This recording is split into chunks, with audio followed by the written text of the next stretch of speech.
आज हम लोग जानेंगे कंप्रेसर के बारे में पूरा विस्तार से। देखिए एक हमारा ये कंप्रेसर मोटर है जो एसी, फ्रिज या सभी में लगता है। तो आज हम इसके अंदर के बारे में भी जानेंगे, इसको हम खोल के भी दिखाएंगे इसके अंदर क्या है, और इसको हम बाहर से भी समझते हैं। पिछली वीडियो में हमने कंप्रेसर के बारे में कुछ बताया था कि कंप्रेसर ये जो एक मोटर होता है ये एसी में भी लगता है, फ्रिज में लगता है, वाटर कूलर, डीप फ्रीजर, हर वो मशीन जो ठंडा करती है सब में लगता है। लेकिन अंतर इस बात का इसमें होता है कि किसी में ये थोड़ी बड़ी साइज में लगता है, किसी में छोटी साइज में लगता है। तो बड़ा छोटा ये होना अलग बात है, क्योंकि जो एसी होती है बड़े स्थान को ठंडा करती है, फ्रिज होती है छोटे स्थान को ठंडा करती है। तो ये कंप्रेसर मोटर सब में लगता है। देखिए कंप्रेसर में कुल मिला के बात करें ना, इसके अंदर 3 लाइनें होती हैं। देख पाएंगे यहां पर 3 लाइनें होती हैं, 2 पाइप इधर निकली हुई है और 1 पाइप यहां से है। तो ये जो 3 लाइनें होती है ना, इसमें क्या होता है, 2 लाइन, एक सक्शन लाइन होती है, एक चार्जिंग लाइन होती है और एक डिस्चार्ज लाइन होती है। सक्शन लाइन, चार्जिंग लाइन और डिस्चार्ज लाइन, ये जो 3 पाइपें होती हैं इसका कार्य ये होता है, यह एक साइड से हवा को खींचता है। आप देखिए ये जो चार्जिंग लाइन है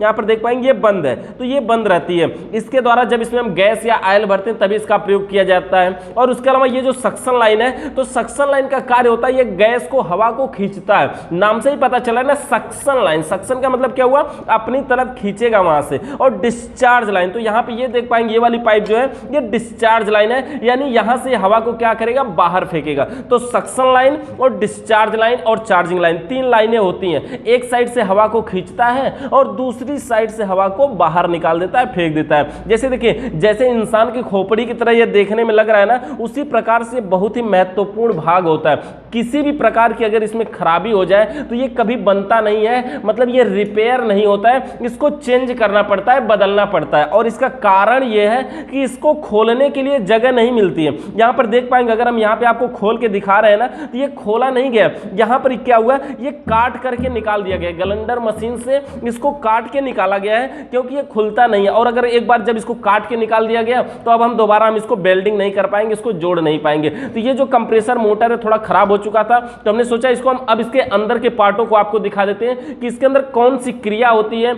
जिसकी वजह से एक साइड से गैस को खींच के दूसरी तरफ फेंकता है। तो देखिए ये कंप्रेसर में यहां पे देख पाएंगे 3 पिने होती हैं। ये जो 3 पिने होती हैं इसमें एक कॉमन होता है, एक रनिंग होता है और एक स्टार्टिंग होता है। जैसे हर मोटर में होते हैं ना, कोई भी पंखा उसमें 3 पिने होती हैं, तीनों में कॉमन, रनिंग, स्टार्टिंग में जब हम सप्लाई देते हैं तब जाके ये चलता है। अब देखिए ये जो कंप्रेसर मोटर है ये मैकेनिकल और इलेक्ट्रिकल दोनों पार्ट होता है। कैसे, क्योंकि इसमें इलेक्ट्रिक सप्लाई दिया जाता है तो ये इलेक्ट्रिकल पार्ट हो गया। और मैकेनिकल पार्ट कैसे हुआ, क्योंकि इसमें गैस का संचार भी होता है, इसमें एक साइड से गैस इन करती है, दूसरी साइड से गैस बाहर जाती है, तो इसलिए ये हमारा मैकेनिकल सिस्टम भी हो गया। चलिए अब इसको हम खोल के दिखाते हैं। देखिए कंप्रेसर को फिट करने के लिए इसमें ये जो बोल्ट बने होते हैं ये 4 बने होते हैं, इसके नीचे रबड़ लगा करके, ग्रोमेट रबड़ लगा के इसको लगाया जाता है। अब हम इसको खोल करके आपको दिखा देते हैं क्या होता है। अब देखिए ये जो ऊपर से खुलता है ना, इसका ये जो ऊपर का अर्धअंडाकार भाग होता है इसको हम मोफलर के नाम से जानते हैं। तो ये मोफलर के नाम से जानते हैं। और देख पाएंगे जो सक्शन लाइन और चार्जिंग लाइन की दोनों पाइपें हैं वो इसी में से, इसके बॉडी में से, यानी कि देखिए ये जो पूरा वातावरण है ना, कहीं से भी कोई पाइप अगर इसमें से और निकाल लिया जाए, देख पाएंगे पाइप यहीं तक है, ये यहीं तक है, ऐसा नहीं कि इसमें तो तोड़ दिया गया है, ये वहीं तक है ही। तो इसमें देखिए, इसमें अगर एक और इधर भी खोस के निकाल लिया जाए, इधर से भी खोस के बना के निकाल लिया जाए, तो वो सब सक्शन लाइन का ही काम करेगी, क्योंकि ये पूरा वातावरण सक्शन लाइन का हो जाता है। डिस्चार्ज लाइन कैसे फेंकता है वो आपको यहां से दिखाएंगे कि इसमें अंदर ज्वाइंट होता है।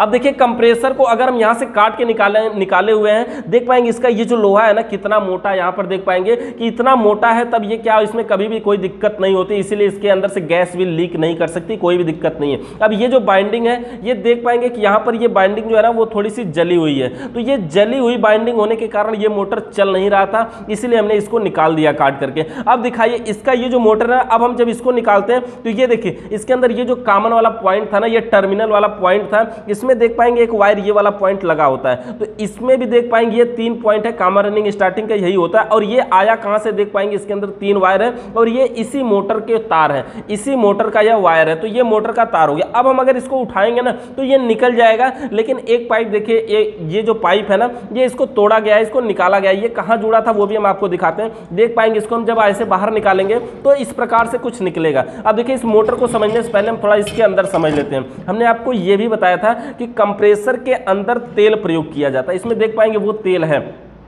कंप्रेसर के अंदर तेल प्रयोग किया जाता है तो आप इसमें देख पाएंगे कि वो तेल है, तो ये जो तेल होता है ये पॉलिएस्टर ऑयल होता है। तो ये कंप्रेसर तेल से तो चलता नहीं है, लेकिन हाँ ये रिपेयर होने के लिए रहता है। तो जब ये इसमें मोटर इस प्रकार से रहता है ना, तो ये वाला जो पॉइंटर होता है, ये वाला जो पॉइंटर होता है वो इस तेल में डूबा होने के कारण क्या होता है, जब ये चलता है तो ये तेल ऊपर तक भी थोड़ा उठाता रहता है। तो क्या होता है, इसकी जो मशीनें वो रिपेयर होती रहती हैं। और इसके अंदर देख पाएंगे 4 स्प्रिंग लगी हुई है, ये चारों स्प्रिंग पे ये मोटर टिका होता है। अगर ये स्प्रिंग नहीं होती तो क्या होता है ना, ये मोटर अगर डायरेक्ट इसकी बॉडी में टच होता तो जब मोटर चलता तो वाइब्रेट करता, और वाइब्रेट करता तो पूरी बॉडी वाइब्रेट करती, और जब बॉडी वाइब्रेट करती ना, बॉडी हिलती ना, तो फ्रिज भी हिलती। इसलिए ये 4 स्प्रिंग के ऊपर आधारित होता है और चारों स्प्रिंग पे रुका होता है, जिसकी वजह से अगर ये मोटर हिलता है तो स्प्रिंग एडजस्ट कर लेती है, जिससे ये बॉडी को नहीं हिलने देती। और तेल इसके अंदर है, ये रिपेयर होने के लिए है। और ये डिस्चार्ज लाइन की जो बात है, ये डिस्चार्ज लाइन की पाइप देख पाएंगे यहाँ पर, तो यहाँ से आई हुई है और यहीं पे है रुकी हुई है डिस्चार्ज लाइन की पाइप। ये जो डिस्चार्ज लाइन की पाइप है, यही वाली पाइप देखिए, देख पाएंगे यहाँ पर कि इसमें ये जुड़ी हुई थी। अब इसको हम दिखाते हैं आपको। ये जो पाइप इसमें जुड़ी हुई थी, यहाँ से क्या होता है, डिस्चार्ज लाइन है तो यानी गैस निकलती है, और ये मोटर है हमारा, ये मोटर चलता है। देख पाएंगे यहाँ पर, इस मोटर को हम घुमा के भी दिखा दें आपको, ये मोटर जो है ना वो चलता है, यहाँ से देख पाएंगे। अब जब ये मोटर चलता है तो गैस कैसे बनाता है, इसके अंदर और भी पार्ट होते हैं, नीचे के पार्टों को देखें, इसके अंदर पिस्टन लगा होता है, सिलेंडर लगा होता है, कनेक्टिंग रॉड लगा होता है, और भी बहुत कुछ लगा होता है, वाल्व प्लेट, डिस्चार्ज रीड, इसमें बहुत सारे पार्ट लगे होते हैं। अब देखिए ये मोटर हो गया हमारा, और इसका यही है डिस्चार्ज लाइन। अब सक्शन लाइन का है, देखिए पूरे वातावरण से ही सक्शन लाइन करता है ना, ये हवा को खींचता कहां से, इसमें से। ये देख पाएंगे यहां पर 2 पॉइंट आपको दिख रहे हैं ना, ये वाला जो पॉइंट है ये डिस्चार्ज लाइन है, क्योंकि ये पाइप देख सकते हैं, ये पाइप इसमें जुड़ जाएगी तो वो डिस्चार्ज लाइन है। और ये जो पूरा खुला हुआ है ये सक्शन लाइन है। तो जब ये पूरे खुले में से हवा को खींचेगा तो इसकी जो बॉडी होगी, जब वो बंद होगी तो वो पूरे में से हवा को खींचेगा। इसीलिए हमने कहा कहीं पर भी अगर आप लीकेज कर देते हैं तो वहां से वही सक्शन लाइन बन जाता है। और सक्शन और चार्जिंग दोनों एक ही होता है। जब हम कोई कंप्रेसर नया खरीद के लाते हैं ना, तो उसमें कौन सक्शन है कौन चार्जिंग है ये कोई कंफर्म नहीं होता, किसी को सक्शन किसी को चार्जिंग बना लेते हैं, कोई भी दिक्कत नहीं होती है।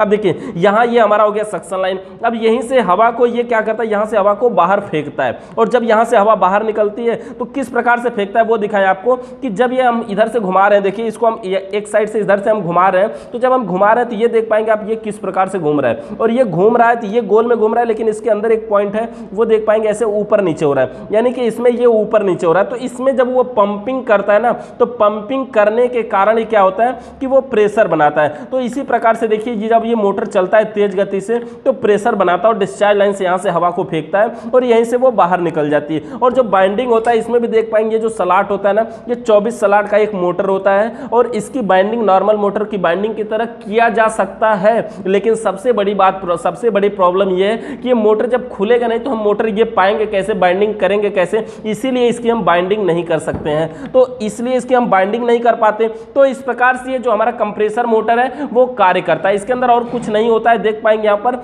ये नॉर्मल होता है, 3 पिनें होती हैं, 3 लाइनें होती हैं।